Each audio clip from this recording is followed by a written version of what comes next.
बार भगवान विष्णु जी शेषनाग पर बैठे बैठे बोर हो गए और उन्होंने धरती पर घूमने का विचार मन में किया। वैसे भी कई साल बीत गए थे धरती पर और वह अपनी यात्रा की तैयारी में लग गए।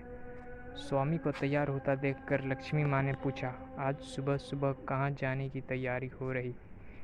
विष्णु जी ने कहा, हे लक्ष्मी, मैं धरती लोक पर घूमने जा रहा हूँ। तो कुछ सोचकर लक्ष्मी माँ ने कहा, हे देव, क्या मैं भी आपके साथ चल सकती हूँ?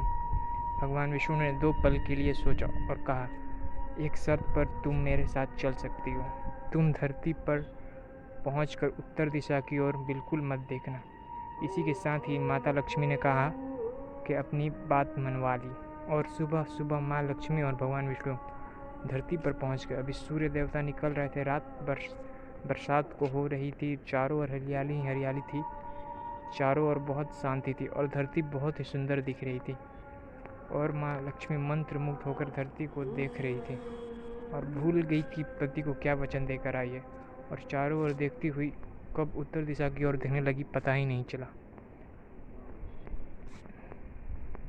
उत्तर दिशा में माँ लक्ष्मी को एक बहुत ही सुंदर बगीचा नजर आया और उस तरफ से भीनी भीनी खुशबू आ रही और बहुत ही सुंदर फूल खिले थे। यहाँ एक फूलों का खेत था और माँ लक्ष्मी बिना सोचे समझे उस खेत में गई और एक सुंदर सा फूल तोड़ लाई।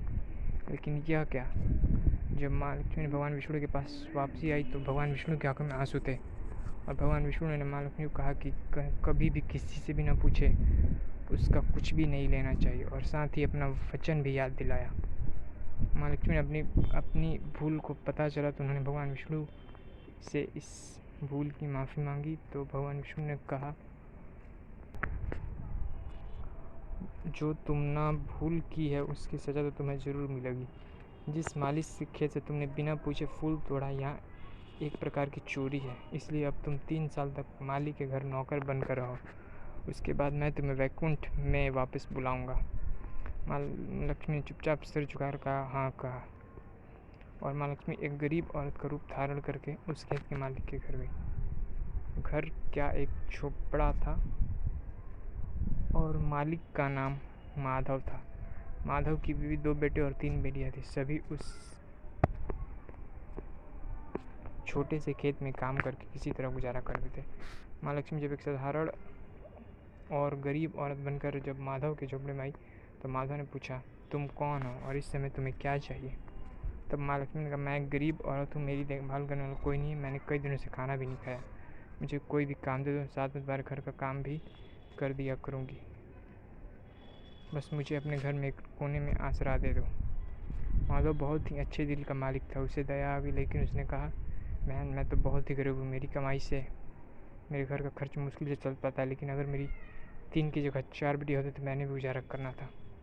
अगर तुम मेरी बेटी बनकर जैसा रूखा सूखा खा सकती हो तो मैं तुम्हें रख सकता हूँ। हाँ तो बेटी अंदर आ जाओ।